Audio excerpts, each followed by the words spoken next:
শিক্ষকদের স্লোগানে উত্তাল কেন্দ্রীয় শহীদ মিনার। মঙ্গলবার টানা তৃতীয় দিনের মতো অবস্থান কর্মসূচি পালন করেন তারা। মূল বেতনের 20% বাড়ি ভাড়া ভাতা, 1500 টাকা চিকিৎসা ভাতা এবং 75% উৎসব ভাতার দাবিতে কর্মবিরতি ডেকেছেন এমপিওভুক্ত শিক্ষকরা। অবিলম্বে দাবি মেনে প্রজ্ঞাপন জারির আহ্বান জানিয়েছেন তারা।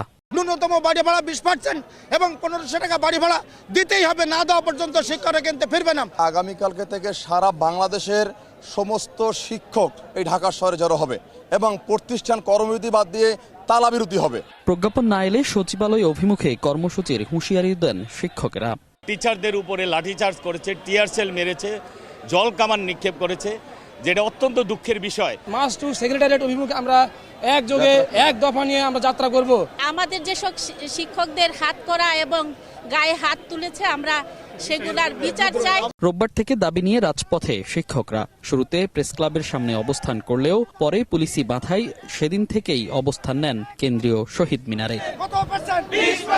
মনির হোসাইন, সময় সংবাদ, ঢাকা।